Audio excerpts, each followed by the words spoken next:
नमस्कार, आप देख रहे हैं इंडिया न्यूज राजस्थान। बड़ी बहस में आपका स्वागत है। मैं हूं आपके साथ पराग गुप्ता। राज्यसभा के रण में राजस्थान की 4 सीटों पर मुकाबला रोचक होता जा रहा है। अब इस चुनाव में एसीबी की एंट्री भी हो गई है। कांग्रेस को यह आशंका है कि राज्यसभा चुनाव में धन बल का प्रयोग कर हॉर्स ट्रेडिंग करने की कोशिश की जाएगी। इसी को लेकर प्रदेश की सरकार में मंत्री और विधानसभा में मुख्य सचेतक महेश जोशी ने खरीद फरोख्त की आशंका को लेकर एसीबी में परिवाद दर्ज कराया है।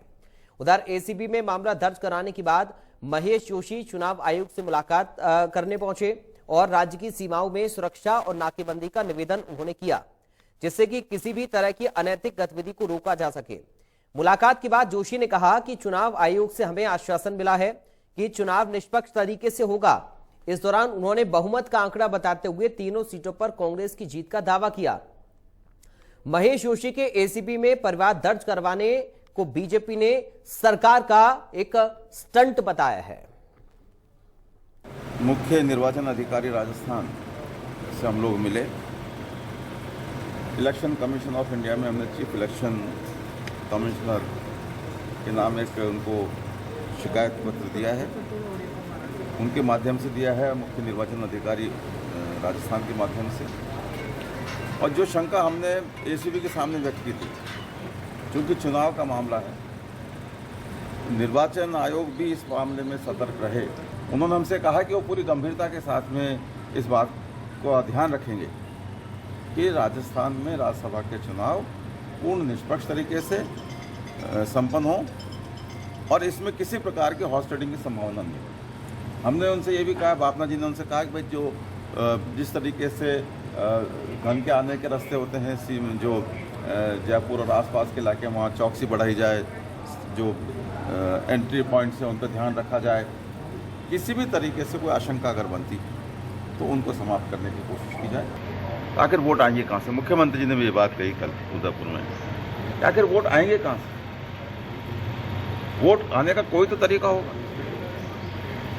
तरीका बता नहीं रहे। तो आशंका बनती है कि जिस तरीके से लगातार वो अभी कांग्रेस अपने लोगों को इकट्ठा करके बाड़ेबंदी कर रहे हैं, वो भी पहुंच गए हैं बड़ी बड़ी बातें करने वाले। इसलिए भारतीय जनता पार्टी को अपना घर संभालना चाहिए। मेरा ये मानना है कि केंद्र सरकार जब वो यहाँ इतनी बड़ी बाड़ेबंदी करके बैठे तो राजस्थान की जनता को बताना चाहिए कि आप राज्यसभा चुनाव में एक उम्मीदवार लेकर आए, निर्दलीय उम्मीदवार, आप उनके प्रस्तावक बन गए और जिस तरह की आप राजनीति कर रहे हैं तो आपको अब इस दौरान कम से कम केंद्र सरकार के कामों का हिसाब देना चाहिए, बताना चाहिए कि केंद्र सरकार ने कितने काम किए, कितने वादे पूरे किए। हमने तो 80% वादे पूरे किए और वो रिपोर्ट कार्ड भी हमने हमारा जारी किया। ऐसे में केंद्र सरकार को भी अपना काम बताना चाहिए। 4 लोग जो हैं वो अलग अलग दलों से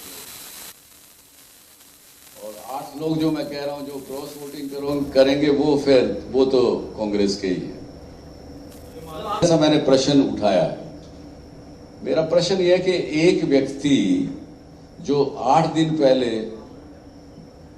मुख्यमंत्री और सरकार को भर भर के गाली दे रहे थे, भर भर के कुछ चीजें कह रहे थे, वो अचानक क्या हो गया कि कल और आज में वो एकदम से उनके जहाज में उनके साथ बैठ भी गए और चले भी गए। तो कुछ तो हुआ होगा ना।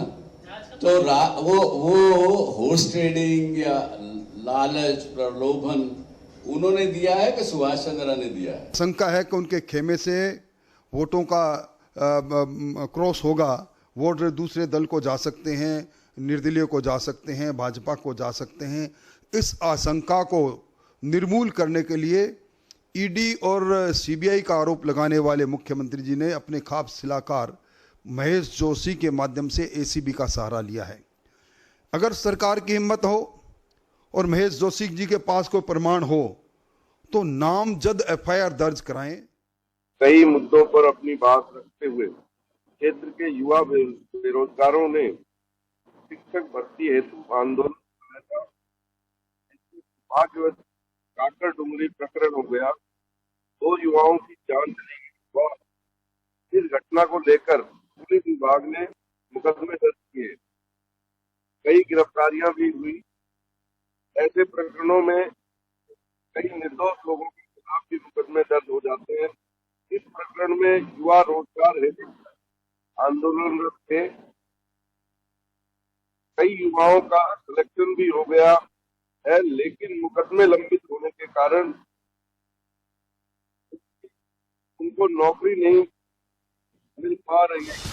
कई मुद्दों पर इस सब के बीच बीजेपी विधायक चंद्रकांता मेघवाल को साल 2017 के एक पुराने मामले में कोटा पुलिस ने नोटिस देकर तलब किया है।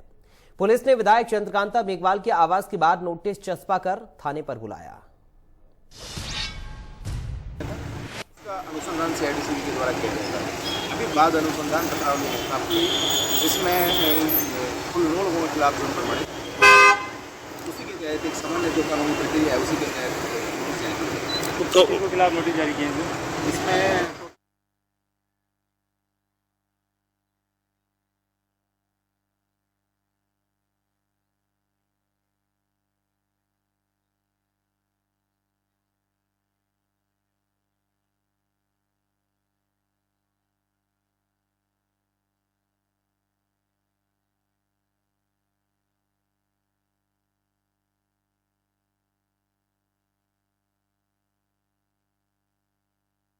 अनुसंधान सीआईडी के द्वारा किया जाएगा। अभी बाद अनुसंधान आपकी जिसमें कुल 9 लोगों के खिलाफ जुर्म प्रमाणित उसी के तहत एक सामान्य जो कानूनी प्रक्रिया है उसी के तहत के खिलाफ नोटिस जारी किए हैं। इसमें टोटल 9 अपराधी के खिलाफ जुर्म प्रमाणित माना गया था, जिसमें 3 एंटीस्पेक्टिव हाईकोर्ट से हो चुकी है। बाकी शेष 6 लोगों के विधायक आज में विधायक महोदय तो आप नोटिस जारी किया कि उनको चस्पा किया है, उनको दिया गया, उनको नोटिस उनके मेल आईडी पे किया गया है, उनके व्हाट्सएप नंबर पे किया गया है और जो कानूनी प्रक्रिया है उसके तहत। तो परिवार दर्ज होने के बाद एसीबी सजग हो गई है। ऐसे में सवाल बनता है कि क्या राज्यसभा के रण में सच में विधायकों की खरीद फरोख्त की जा रही है? क्या एसीबी को कोई इनपुट मिल गया है? खरीद फरोख्त के कारण दोनों ही पार्टियों ने अपने अपने विधायकों की बाड़ेबंदी की है। एसीबी में दर्ज इस परिवाद के आखिर क्या मायने हैं, इसी पर करेंगे आज हम चर्चा। हमारे साथ 2 खास मेहमान जुड़ गए हैं, सीधा आपका परिचय करा दें। कांग्रेस पार्टी से नेता अरुण शर्मा है, भारतीय जनता पार्टी से नेता पंकज मीणा है। आप दोनों का स्वागत है। सबसे पहले अरुण शर्मा जी, शुरुआत में आपके साथ ही कर रहा हूं। एसीबी तक पहुंचे हैं जोशी साहब, क्या इनपुट है सर? कोई पुख्ता आप लोगों को जानकारी मिल पाई है क्या कि खरीद फरोख्त को लेकर कोई कोशिश की जा रही है?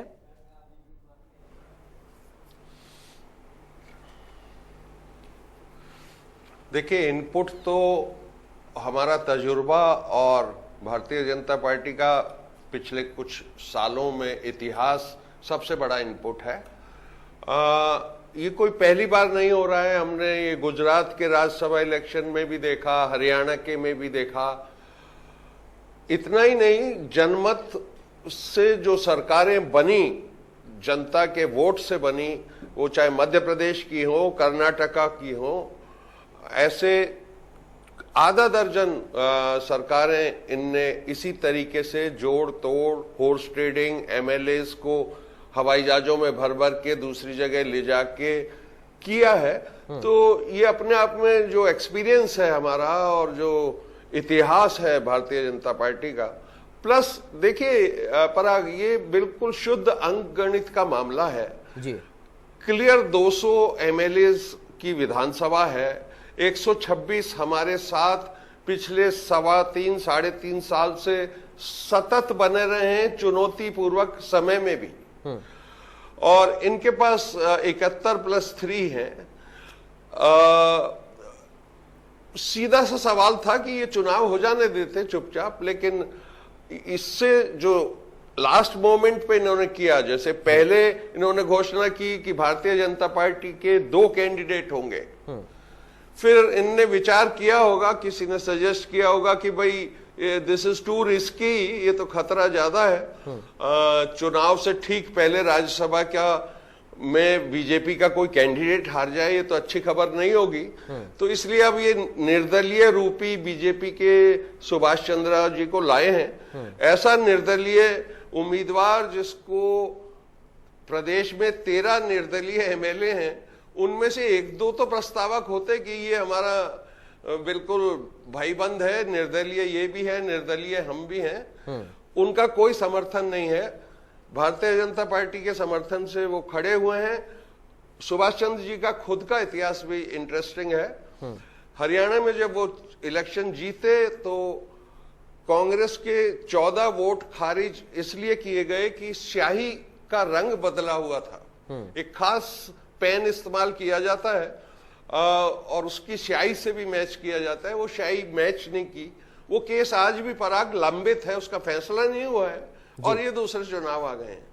तो देखिए, ये इस तरीके के बैकग्राउंड में अगर हम एंटी करप्शन ब्यूरो में जाएं और चुनाव आयोग को निवेदन करें कि आप इंश्योर करें ये चुनाव निष्पक्ष हो, तो इसमें कोई बहुत उचित ये हमारी मांग है और हमें बड़ी खुशी है। दोनों ही जगह बहुत सकारात्मक उन्होंने आश्वासन दिया है कि ठीक है, बिल्कुल फ्री एंड फेयर ये इलेक्शन होगा।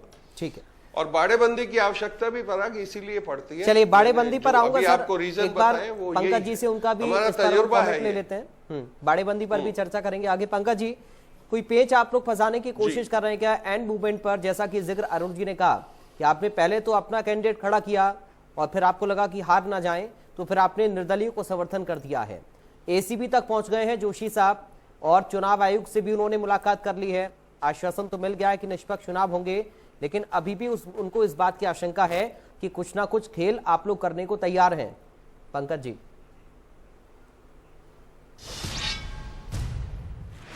पराग जी, पिछले 3.5 साल का हम इतिहास देखे हैं।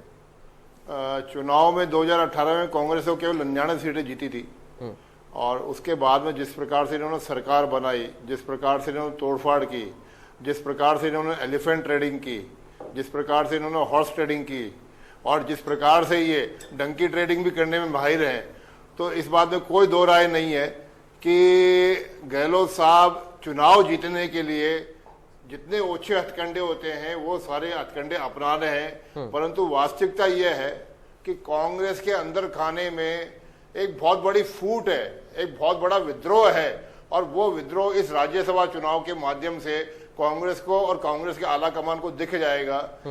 कोई बहुत ज्यादा दिन नहीं हुए जिस प्रकार से कांग्रेस के विधायकों की मैं आपको फहरिस्त बताऊं जो माननीय गहलोत साहब के नेतृत्व वाली सरकार से इतने नाखुश है। उन्होंने हर स्तर पे गहलोत साहब का और सरकार का विरोध किया। आप याद करिए, भरत सिंह जी कुंदनपुर जो विधायक है वो रह के हर महीने की चिट्ठी लिखते हैं कि इस सरकार में भ्रष्टाचार चरम पर है। ये कांग्रेस के विधायक कह रहे हैं। एक हमारे उनियारा से विधायक आते हैं हरीश मीणा जी, वो बार बार ये चेता रहे हैं कि इस सरकार के अंदर भ्रष्टाचार चरम पे है। विधायक बार बार ये बता रहे हैं कि सरकार के अंदर अफसरशाही हावी हो रही है। ये तमाम चीजें कांग्रेस के विधायक बता रहे हैं। तो कांग्रेस के अंदर खाने में जो इस प्रकार का एक गुब्बारा फूटने की स्थिति है, बारूद के और ढेर के ऊपर कांग्रेस के विधायक बैठे हैं, वो नतीजा आपको 10 तारीख को नजर आ जाएगा।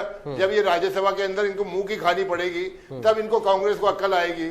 और अगर वास्तविकता में इनको अगर ये कहते हैं कि साहब हमारे साथ विधायकों का समर्थन है, तो समर्थन है तो आपको बाड़ाबंदी करने की क्या जरूरत थी और आपको ये एसीबी के नाटक करने की क्या जरूरत थी? आपको विधायकों के पीछे पुलिस लगाने की क्या जरूरत थी? आप पूरे राजस्थान ने देखा कि किस प्रकार से चुनाए हुए विधायक को, किशनगढ़ के विधायक के घर पे पुलिस लगा दिया आपने, उसके गाड़ी के आगे पीछे पुलिस उसको घेर के रखती है। ये तमाम चीजें ऐसे बता रही है कि गहलोत सरकार इस वक्त बिल्कुल क्या कहना चाहिए राज्यसभा चुनाव हारने के मुकाम पे है और वो जीतने के लिए तमाम हथकंडे अपना रही है। और परंतु राजस्थान के विधायकों ने ठान रखा है कि वो इस बार गहलोत सरकार को मुंह की खानी पड़ेगी। ठीक है अरुण जी, ये तो वैलिड पॉइंट है सर। अगर आश्वस्त हैं पूरी तरीके से आप लोग, तो क्यों इस बात का डर बार बार आप लोगों को लग रहा है और विधायकों को एकजुट करने की कोशिश आप लोग कर रहे हैं? क्यों एसीबी में जोशी साहब गए? क्यों चुनाव आयोग से उन्होंने आशंका जाहिर की कि साहब हॉर्स ट्रेडिंग हो सकती है, खरीद फरोख्त हो सकती है? अगर कोई नाराजगी नहीं है, अगर कोई खिलाफ बयानबाजी नहीं है आपके समर्थक विधायकों की, तो फिर दिक्कत तो आप लोगों को होनी ही नहीं चाहिए ना।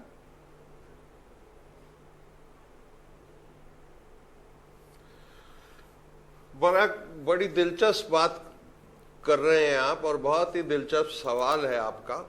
मैं अपने जवाब में पहले भी कवर कर चुका हूं ये कि क्यों ये बाड़ाबंदी की जरूरत है। हमने तजुर्बे से सीखा है अपने कि एक साथ सारे विधायकों को रखना क्यों जरूरी है, किस किस तरीके के अस्त्र इस्तेमाल करती है तो भारतीय आपको ऐसा जनता लग रहा है सर पार्टी, कि उसमें आपके विधायक आपके इसमें तो नहीं कोई है, विवाद ही नहीं है, ये टूट सब सकते हैं क्या सर? अरुण जी, टूट सकते हैं क्या? अभी भी इस बात की आशंका, इसका मतलब आप लोगों को है, तो आप आश्वस्त कैसे हुए फिर अपनी जीत को लेकर? पराग भाई साहब, ऐसा है कि हम तो आश्वस्त हैं बिल्कुल जी। पिछले 3.25 साल से हमारी मुश्किल ये है, अभी पंकज मेरे भाई कह रहे थे कि इस बार आक्रोश बहुत ज्यादा है। हाँ। ये करीब 3.25 साल से कह रहे हैं कि हमारे एमएलएज में आक्रोश बहुत है। हाँ। ये नाम भी है इनके पास, कुछ भरत सिंह कुंदनपुर और कई नाम है इनके, ये उनको इस्तेमाल करते हैं, उनकी बहुत इज्जत भी करते होंगे शायद, कि उनका आक्रोश है कांग्रेस के लिए। इसी उम्मीद में जैसे छीके के ठीक नीचे बिल्ली खड़ी होती है, 3.25 साल से ये लगातार एक टकटकी लगाए हुए छीके की तरफ देख रहे हैं कि कांग्रेस में असंतोष है, इनके एमएलए साथ नहीं है, मंत्रिमंडल का विस्तार होगा तो सरकार गिरेगी, राजनीतिक नियुक्तियां नहीं हुई हैं अभी तक, देर कर रहे हैं, होगी तो सरकार गिरेगी। अब ये पंकज जी की जो सूचना है उसके हिसाब से राज्यसभा में तो हम मुंह की खाने वाले ही हैं। हाँ। 10 तारीख को अपन तीनों भाई फिर इकट्ठा होंगे और बात कर लेंगे। ठीक है। लेकिन मैं इनकी उम्मीदों का क्या करूं जो 3.25 साल से बनी हुई हैं। मुझे लगता है कि उम्मीदें बहुत ज्यादा हैं सर। देखना ये सरकार गिरेगी, मुझे लगता है सरकार पूरे अरुण जी 5 साल चलेगी। ठीक है, सरकार पूरे 5 साल चलेगी। हाँ। एक दूसरी बात पराग, हाँ, एक दूसरी बात, यो हम सब प्रजातंत्र के बहुत हामी हैं, प्रजातंत्र को चाहते हैं, प्रजातंत्र की बात करते हैं कि संगठनों में प्रजातंत्र होना चाहिए, देश में प्रजातंत्र होना चाहिए, हर स्तर पे डेमोक्रेसी एनकरेज की जानी चाहिए। एक पार्टी में एक एमएलए अपना कोई सुझाव दे रहा है या कोई नाराजगी जाहिर कर रहा है, ये मतलब आजकल बर्दाश्त नहीं होता।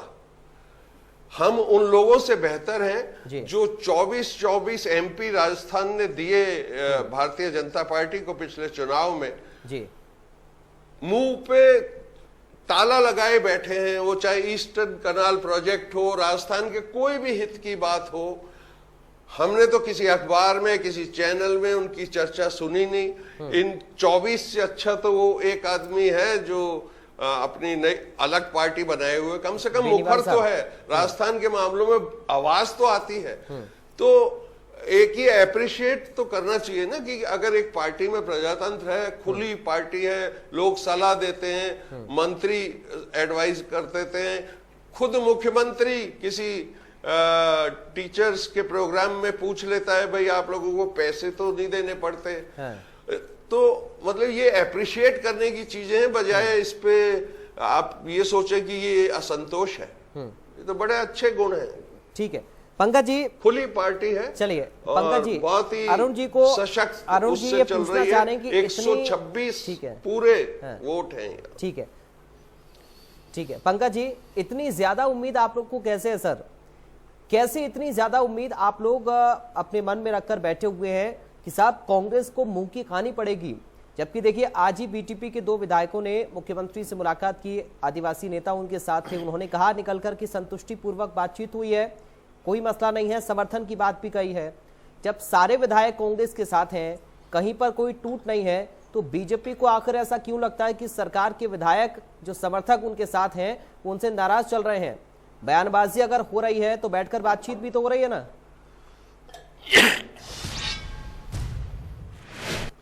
देखिए अभी मेरे को लगता है पराग जी ज्यादा दिन नहीं हुए, 15-20 दिन हुए हैं जब सरकार का एक मंत्री ट्वीट करता है और वो ये कहता है कि मेरे सारे मंत्रालय, सारे विभाग एक आईएएस अधिकारी को दे दिए जाए क्योंकि वो सुपर मिनिस्टर है, वो सभी विभागों के मंत्री वो है। तो एक मंत्री को इस प्रकार का ट्वीट करना पड़ रहा है। वो चाहते तो या हो सकता है उन्होंने किया भी होगा, कोशिश भी की होगी, वो अपने मुख्यमंत्री को ये बात कह सकते थे, परंतु उन्होंने ट्वीट किया। इसका मतलब ये है कि मुख्यमंत्री उनकी सुनते नहीं है या मुख्यमंत्री उनको सुनने का समय नहीं देते। लेकिन बाद में तो उन्होंने कहा कि सकारात्मक बातचीत हो गई है। उसके बाद में जब बवाल मचा, हाँ, बाद में कहीं ना ही बात है। हाँ। पर आप मजे की चीज देखिए, अभी ना तो उन कुलदीप राका जी पे कोई कार्रवाई हुई है, ना जो उन्होंने प्रश्न उठाए थे चांदना जी ने, उनका कोई समाधान हुआ है। तो सीधा सीधा ये लगता है कि गहलोत साहब ने फिर उनको भी धमका के दबा के बैठा दिया, जिससे वो चुप तो हो गए, परंतु उनका जो अंदर का विद्रोह है वो अभी तक खत्म नहीं हुआ है। लेकिन जी एक सवाल देखिए, अरुण जी ने बीच में हल्का सा हिंट दिया था कि आप लोग मौका ढूंढते हैं क्या? आप लोग मौका ढूंढते हैं कि अगर कोई एक बयानबाजी हो जाए सरकार की किसी मंत्री या विधायक की ओर से या कोई समर्थक विधायक की ओर से, तुरंत आप लोग सरकार गिराने की बात करने लग जाते हैं। देखिए पराग जी, पिछले अगर हम 3.5 साल के कार्यकाल को देखें जी, तो ये सवाल कांग्रेस से बनता है, अरुण जी से बनता है और अशोक गहलोत जी से बनता है कि आप मौका क्यों देते हैं। आप ये देखिए 3.5 साल के अंदर 1280 दिन का भी सरकार का कार्यकाल हुआ है और 1280 दिन के अंदर 72 दिन 4 बार में ये सरकार 5 स्टार होटलों में मजे कर रही है।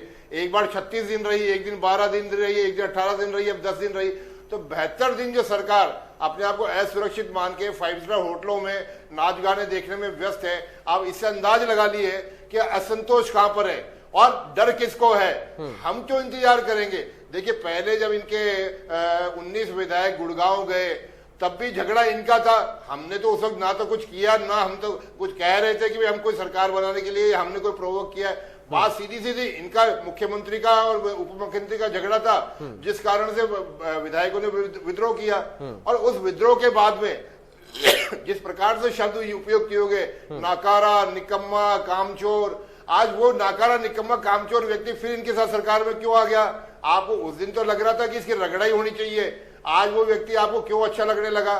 तो ये सरकार के अंदर विद्रोह का हिस्सा है कि आपको पिछले 3.5 साल के अंदर 4 बार बाड़ाबंदी करनी पड़ती है। अगर आपके पास विद्रोह नहीं होता, आपके अगर विधायकों से संतुष्टि होती, तो आपको क्यों 72 दिन 5 स्टार होटलों के अंदर जाके रहना पड़ता?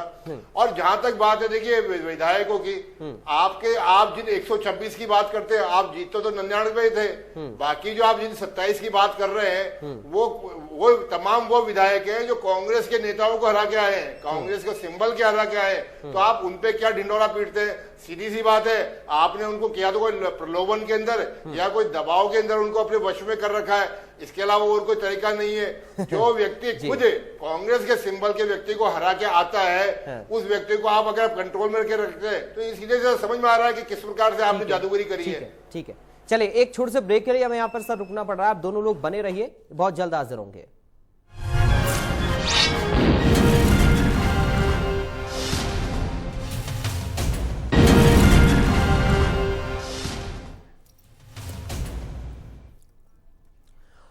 ब्रेक के बाद एक बार फिर से बड़ी बहस में आप सभी का स्वागत है। चर्चा हम अपने 2 खास मेहमानों के साथ राज्यसभा चुनाव को लेकर कर रहे हैं। ब्रेक के बाद अरुण शर्मा जी आपके पास अब मैं आ रहा हूं सर।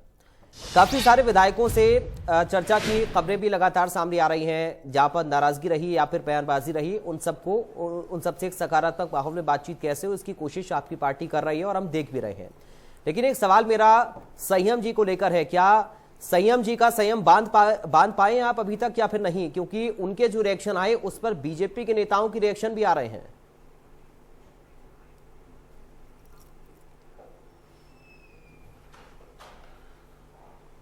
पराग 126 का टोटल है जी। 126 पूरे के पूरे संयम लोढ़ा जी सहित सब कांग्रेस के समर्थन में वोट देंगे जी। एक ये शिकायतों का एक सिलसिला होता है, अपने अभिभावक से, अपने नेता से लोग अवसर देख के शिकायतें भी करते हैं। रोज रोज मुख्यमंत्री से शिकायत करने का अवसर भी नहीं होता जी। सब सकारात्मक तौर पे उनकी समस्याएं सुनी जा रही हैं, सुलझाई जा रही हैं। सब आपको 126 लोग मुड़ मुड़ के कह रहे हैं कि हम कांग्रेस को वोट देंगे। इसमें कोई शंका नहीं होनी चाहिए। ये खेल अब समाप्त हो चुका है और 3 सीट कांग्रेस जीतेगी, 1 भारतीय जनता पार्टी जीतेगी, जिसका उनको पूरा हक है। लेकिन प्रतिनिधित्व को लेकर संयम लोढ़ा जी ने सवाल उठाया है, इसमें कुछ भी इस पर भी आपका कमेंट चाहूंगा अरुण जी। प्रतिनिधित्व को लेकर उन्होंने सवाल उठाया था।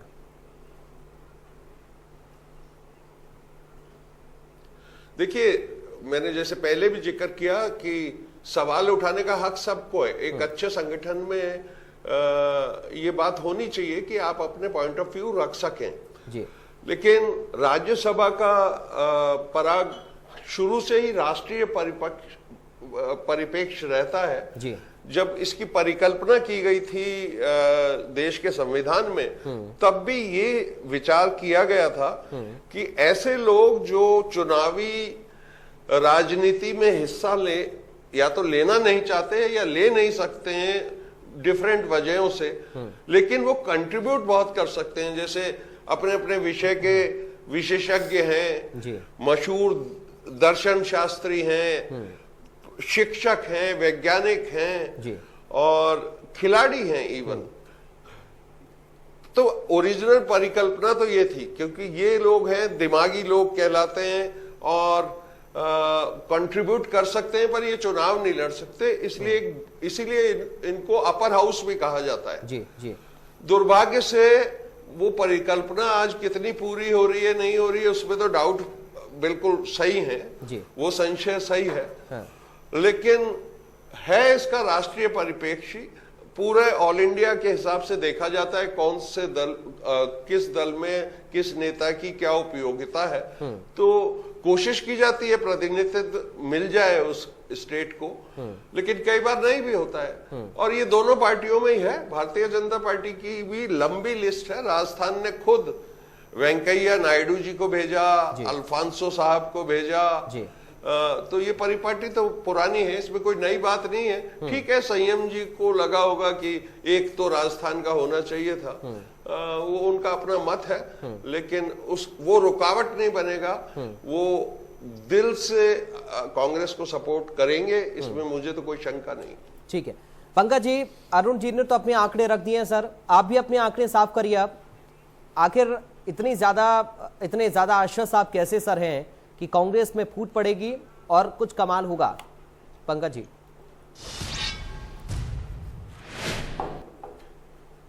देखिए, आंकड़े बड़ा स्पष्ट है। पहले भी पब्लिक डोमेन पे मीडिया के माध्यम से जो निर्दलीय उम्मीदवार है सुभाष चंद्रा जी, उन्होंने कहा है कि भाई 14-15 विधायक है जिनकी से मेरी पहले से बात हो चुकी है, उनमें कुछ निर्दलीय भी हैं, कुछ कांग्रेस पार्टी के भी हैं। उन्होंने अपने तरफ से पूरा उस चीज का ब्यौरा रखा था। परंतु महत्वपूर्ण ये है कि अभी अरुण जी जो आंकड़े रख रहे हैं, जो अपने दावे कर रहे हैं, उनमें सच्चाई कितनी है। संयम लोढ़ा जी आज तक उनके बाड़ाबंदी के अंदर नहीं पहुंचे हैं, बलजीत यादव आज तक उनकी बाड़ाबंदी में नहीं पहुंचे हैं, और जिन बीटीपी के 2 विधायकों की आप बात कर रहे हैं वो भी अभी तक बाड़ाबंदी में ना पहुंचे हैं, और साथ में उन्होंने स्पष्ट भी कर दिया है कि हम आपके बाड़ाबंदी में नहीं जाएंगे। अब आप उसको ऐसे घुमा फिरा के बताना चाहें कि हमारी बात हो गई, बहुत सौहार्दपूर्ण बात हो गई। अब वो सौहार्दपूर्ण बात क्या हुई है वो बताइए, क्योंकि जब पिछले साल 2020 के अंदर राज्यसभा के चुनाव हुए थे, तो मुझे आज भी अच्छे से ध्यान में एक वो वीडियो बड़ा चला था कि जब बीटीपी की एक आम सभा हो रही थी, उस आम सभा में मंच पे से किसी ने बोला कि अभी तो 2.5 करोड़ रुपए तुमको मिले ही हैं, किसी ने विधायक को ऐसा बोला। तो क्या आप जिनको सौहार्दपूर्ण बात कर रहे हैं वो पैसे का डीलिंग चल रही है आपकी? आप कहते हैं कि वो हम जो केस हटाने की बात पर कर रहे हैं कांकरी डूंगर वाले, तो कांकरी डूंगरी के जो मामला है वो आज 3 साल हो गया, आपने 3 साल तक उसको आपको क्यों नहीं लगा कि वो हटाने लायक है, और अब अचानक क्यों लगा कि आपको वो हटाने लायक है? तो ये सारी बातें ऐसी है कि अंदर खाने में इनके पास आज की तारीख में बहुमत कतई नहीं है, तीनों जीतने लायक स्थिति कहीं नहीं है। केवल और केवल ये मीडिया के माध्यम से बरगलाने के प्रयास कर रहे हैं, इसके अलावा कुछ भी नहीं है। मैं आपको दावे के साथ कह रहा हूं कि ये जो 108 अपने विधायक बता रहे हैं, इतने भी इनको वोट नहीं आने वाले। हालांकि इनके 108 विधायक नहीं है कि वो जो 6 बसपा से आए हुए हैं उनका तो मामला भी कोर्ट में चल ही रहा है। उनको पता नहीं किस दम पे ये अपना बताते हैं। जो मामला कोर्ट में विचाराधीन हो उसको आप कैसे कह सकते हैं कि वो कांग्रेस के विधायक है? तो तमाम ही सारी बातें ऐसी हैं कि कांग्रेस केवल और केवल जनता को बरगलाने में माहिर है, झूठ बोलने में माहिर है, इसके अलावा कुछ भी नहीं है। वास्तविकता 10 तारीख को सबको पता लग जाएगी। लेकिन जब इनके 2 जीतेंगे केवल, कौन से ऐसे विधायक हैं जो 2 जीतेंगे चंद्रा जी के संपर्क में है? क्योंकि 13 निर्दलियों का समर्थन तो कांग्रेस के साथ है, और चूंकि उनके ये कहा भी जा रहा था कि साहब वो संपर्क कर भी सकते हैं, निर्दलीय है तो समर्थन मांग सकते हैं, लेकिन क्या आश्वस्त है वो इस बात को लेकर? क्योंकि सारे निर्दलीय तो कांग्रेस के समर्थन में, अभी अरुण जी भी इस बात का जिक्र कर रहे हैं और लगातार ये हम देख भी रहे हैं। पराग जी, मैंने अभी आपको 2 विधायकों के नाम गिराए निर्दलीयों के। हाँ। बलजीत यादव लगातार विरोध कर रहे हैं कि मैं कांग्रेस के साथ नहीं हूं, स्पष्ट कह रहे हैं वो पब्लिक डोमेन के ऊपर। संयम लोढ़ा जी ने, आपने खुद ने देखा कि संयम लोढ़ा जी ने किस प्रकार से अपना विरोध प्रकट किया। तो कहां इनके साथ में विधायक, इनके साथ में निर्दलीय विधायक कतई इनके साथ में नहीं है, केवल और केवल झूठ परोसा जा रहा है, इसके अलावा कुछ भी नहीं है। तो दो निर्दलीयों के समर्थन से कैसे जीतेंगे संयम लोढ़ा जी ने जो प्रश्न उठाया, ये नमूना भर है, ये नमूना भर है, उदाहरण भर है, इसके अलावा कुछ भी नहीं है। ऐसे कई सारे उदाहरण और आपको धीरे धीरे अगले 2 दिन के अंदर नजर आएंगे। यानी आप ये कह रहे हैं कि अभी हो सकता है कि खुलकर ना बोल रहे हो, लेकिन जब अपने मत का इस्तेमाल करेंगे तब ये चीजें सामने आ जाएंगी। पंकज जी, आप यही कहना चाह रहे हैं? बिल्कुल निश्चित रूप से यही होने वाला है। जब मतदान होगा तब इनकी आंखें खुलेगी और तब इनके अरमानों के ऊपर पानी फिरेगा और ये हाथ मलते रह जाएंगे, इसके अलावा कुछ भी नहीं है। परंतु मैं पराग जी फिर बात वो दोहराना चाह रहा हूँ। संयम लोढ़ा जी ने जो प्रश्न उठाया, आप उसको इस चर्चा में जरूर लेना चाहिए। कांग्रेस के अभी राज्यसभा के माध्यम से 2 सांसद है और दोनों सांसद राजस्थान से बाहर के हैं। अभी आपने तो मैंने पूछा ही सर, अभी चुनाव में उतारे आपने और 3 में से 2 जीतेंगे, यानी 4 सांसद हो जाएंगे राज्यसभा में 10 में से, और चारों राजस्थान से बाहर के। आपको ऐसा क्यों लगता है कि राजस्थान से कोई सांसद बनने लायक नहीं है? देखिए, लोकसभा में तो क्या है, जनता भेजती नहीं है कांग्रेस के सांसद को, और राज्यसभा के अंदर अशोक गहलोत जी नहीं भेजते। स्थिति ये हो रही है कि आप ढिंडोरा पीटते रहे कि हमारे साथ विधायक साथ है। कांग्रेस में सांसद बनने लायक तो कोई लगता नहीं है राजस्थान के अंदर। और यही प्रश्न आज सबसे ज्यादा कांग्रेस के विधायकों को खाया जा रहा है कि हम लोगों में से क्या राजस्थान में से कोई नेता नहीं है जो राज्यसभा में जा सके। ये वास्तव में संयम लोढ़ा जी का प्रश्न महत्वपूर्ण है। बस इतना सा है कि संयम लोढ़ा जी ने कह दिया, बाकी बहुत सारे विधायक इसको मन में दबाए बैठे हैं।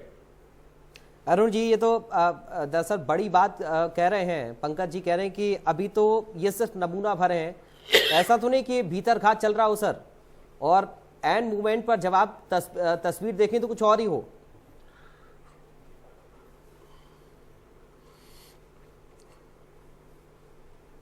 देखिए, हमारे ये जो दोस्त हैं पंकज मीणा जी, ये बहुत रिस्क ले रहे हैं और काफी बड़ी बड़ी बात कर रहे हैं।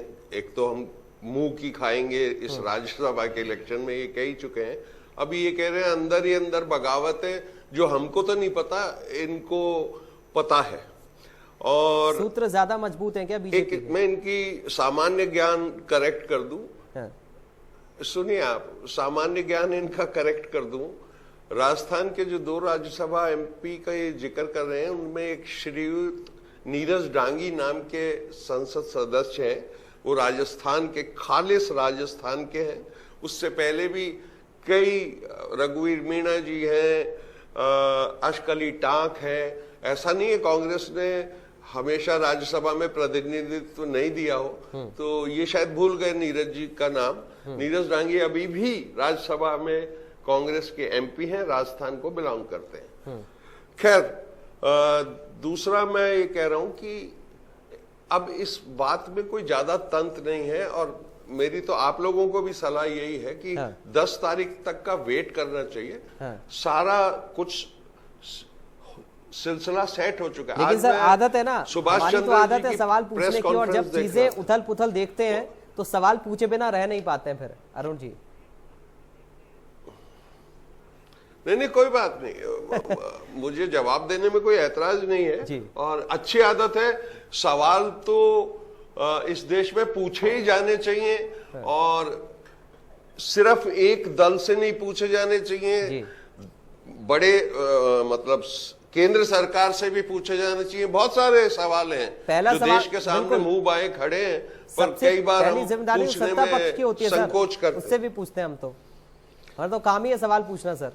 सत्ता पक्ष हो, विपक्ष हो, कुछ भी हो, सवाल तो पूछना ही है। क्योंकि अब एक, चूंकि हम आखिरी चरण में चल रहे हैं पंकज जी चर्चा के, तो एसीबी को लेकर एक सवाल आपसे मैं करना चाहूंगा कि जोशी साहब जब एसीबी में पहुंचे हैं तो क्या कुछ खलबली भारतीय जनता पार्टी के अंदर है? चूंकि आरोप आप लोगों के तंत्र पर कांग्रेस पार्टी लगाती रही है कि आप लोग कुछ ऐसी सेटिंग करने की कोशिश करते हैं कि दरअसल जरा सा मौका मिले और खेला कर दिया जाए। तो अब एसीबी भी अब इसमें आ गई है, एक्टिव हो गई है सर।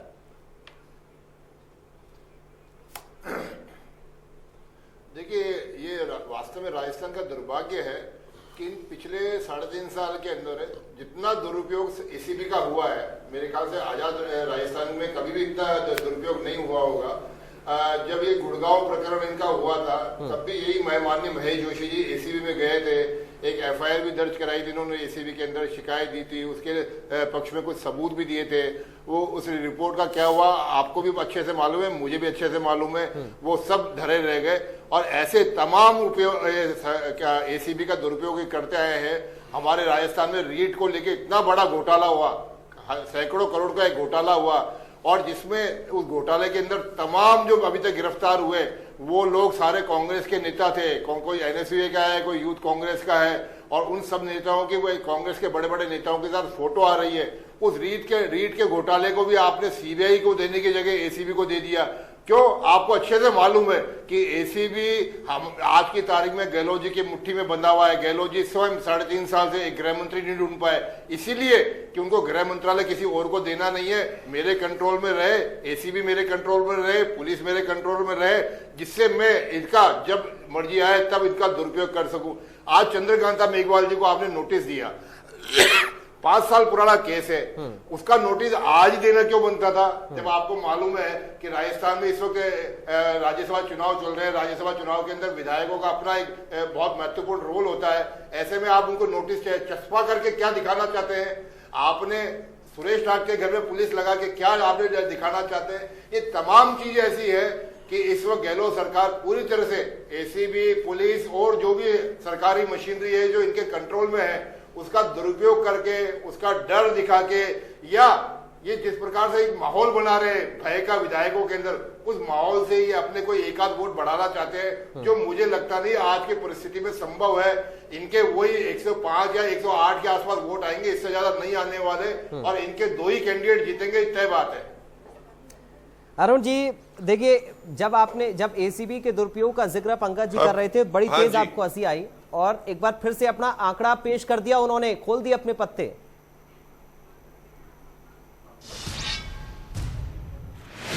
हाँ, नहीं यूं तो अपन गंभीर सब्जेक्ट पे बात करते हैं, हाँ। पर पंकज जी की खूबी है, कई बार हंसा भी देते हैं। देखिए, ये बात कर रहे हैं एसीबी के दुरुपयोग की जी, ये मतलब बहुत नाइंसाफी है एसीबी के साथ।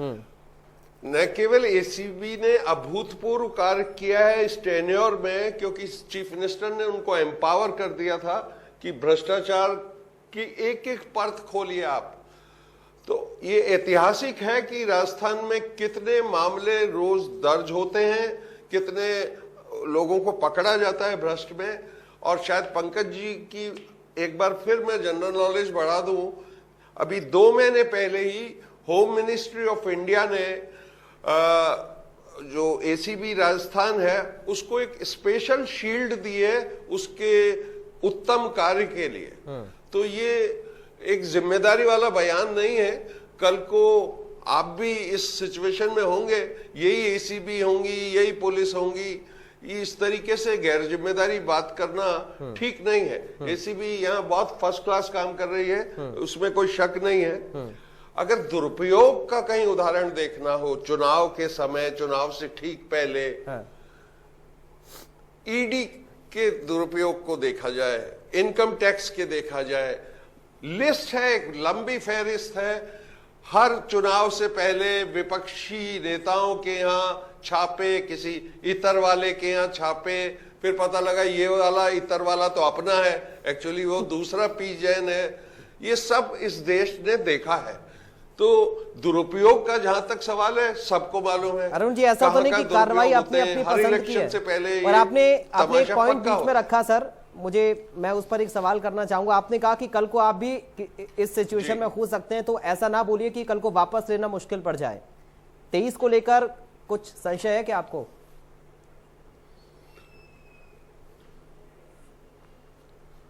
कतई कोई संशय नहीं है। 23 में कांग्रेस की सरकार रिपीट होगी। ये इतनी शानदार काम किए इस सरकार ने, मॉडल सरकार है ये। कितना भी प्रोपोगंडा किया जाए इसके बारे में, लेकिन कई नवाचार, कई योजनाएं, बिल्कुल फ्री मेडिसिन, फ्री जांच, स्वास्थ्य के मामले में रिकॉर्ड तोड़ काम हुए हैं। कई प्रदेश फॉलो कर रहे हैं हमारे मॉडल को। कर्मचारियों का वेलफेयर हो, किसानों को हेल्प करने की बात हो, सब मामलों में शिक्षा, मतलब Mahatma Gandhi English medium school, अब 3000 की पॉपुलेशन के गांव पे भी एक इंग्लिश मीडियम स्कूल होगा। ये अकल्पनीय था थोड़े दिन पहले तक कि एक गरीब का बच्चा इंग्लिश मीडियम स्कूल में वो शिक्षा ले जो उसके भविष्य को बना सके और उसको काम मिल सके। तो हमें वो कोई संशय नहीं है, लेकिन ये संभावनाएं तो हमेशा रहती है ना, ठीक है, कि 23 नहीं, 28 सही, 32 सही, वॉटएवर। आज मैं सुभाष चंद्र जी की प्रेस कॉन्फ्रेंस देख रहा था, वो 2028 तक की बातें कर ही रहे थे। वो अचानक आज इस दोपहर में सचिन पायलट जी का कैरियर बनाना चाहते थे। वो कह रहे थे सचिन पायलट जी को ये सुनहरा मौका है, इस समय वो कुछ कर देंगे तो 23 में उनका चांस हो सकता है, वरना 28 तक उनका कोई मौका नहीं है। मैं दावे से कह रहा हूं, मैं भी यहाँ बैठा हूं, आप लोग युवा पत्रकार हो, आप भी हो, अगर 23 में उनका कुछ नहीं हुआ तो 28 में भी नहीं होगा। मतलब इतने ज्ञानी लोगों से हमारा पाला पड़ा है। शिक्षा उनकी 12वीं पास है। चलिए, सुभाष चंद्र जी जो एक मोटिवेशनल स्पीकर भी हैं, 12वीं कक्षा पास है। उन्होंने लिखा नहीं है अपने बायोडेटा में कि अलग विषय है, पॉलिटिकल साइंस। लेकिन पंकज जी इस पर एक फाइनल आपका कमेंट अब मैं चाहूंगा सर, जो अभी प्रेस कॉन्फ्रेंस को लेकर चंद्रा साहब के कहा अरुण जी ने पायलट को लेकर। नहीं, देखिए अरुण जी क्या कह रहे हैं, बड़ा हास्यास्पद सा लगता है मुझे कई बार। तो पूरी डिबेट के अंदर ये बार बार ये कह रहे हैं 126 हमारे साथ में है, जबकि मैं बार बार ये कह रहा हूँ कि वो 26 में से 27 लोग वो हैं जो आपके खिलाफ चुनाव लड़के आपके पार्टी के उम्मीदवार को जिता के हरा के आए हैं, और फिर आप उनको अपने साथ में क्यों मानते हैं। और उनमें से कई विधायक कैसे कह चुके हैं, जैसे राजकुमार रौत ने भी कहा और क्या नाम है बलजीत यादव ने भी कहा कि हमने सरकार चलाने के लिए इनको समर्थन दिया, कांग्रेस में शामिल नहीं हुए, कांग्रेस की हर गलती को हम माफ नहीं करने वाले और हर चीज में हम कांग्रेस के पिछलकू नहीं है, ऐसा बलजीत यादव का बयान भी आया था। उसके बावजूद भी ये बार बार ये कहते हैं 126 तो मुझे लगता है ये केवल ध्यान भटकाने का और बरगलाने का ही एक तरीका मात्र है, इसके अलावा कुछ नहीं है। और जहां तक बात है आपने अभी बड़ी बड़ी बातें करी कि भैया हमारी सरकार ने इतने काम किए, ये हालांकि इस पे एक पूरी टीवी डिबेट हो सकती है, पर मैं आपके चैनल के माध्यम से दावे के साथ कह सकता हूं कि इन्होंने 3.5 साल में एक भी योजना नहीं बनाई। ठीक है, इन्होंने सारी योजना वही चलाई जिनका नाम बदला जो हमारे सरकार में थी, उसके अलावा इन्होंने कुछ भी नहीं किया। इस पर ये अलग विषय है, इस पर चर्चा लंबी होगी। ये प्रपोजल तो हमारे समय का था और हमारे समय में विवेकानंद स्कूल की काम भी शुरू हो गया था। हाँ, मैं इसीलिए कह रहा हूँ डिबेट अलग हो सकती है, परंतु ये पूरी सरकार फेल्योर सरकार है जो राजस्थान को अपराध में नंबर 1 कर देती है, दलित उत्पीड़न के अंदर नंबर 1 कर देती है, राजस्थान को महंगाई में नंबर 1 कर देती है, राजस्थान को बेरोजगारी में नंबर 1 कर देती है। ठीक है सर, अब महंगाई बेरोजगारी पर जाएंगे तो सर बड़ा लंबा मुद्दा खींच जाएगा। चलिए, आज चूंकि समय मुझे इतनी इजाजत दे रहा, बहुत शुक्रिया अरुण शर्मा जी आपका, पंकज मीणा जी आपका बहुत शुक्रिया चर्चा का हिस्सा बनने के लिए। दावे दोनों पार्टियों के अपने अपने हैं, लेकिन तस्वीर क्या होगी ये रिजल्ट बताएगा। नमस्कार।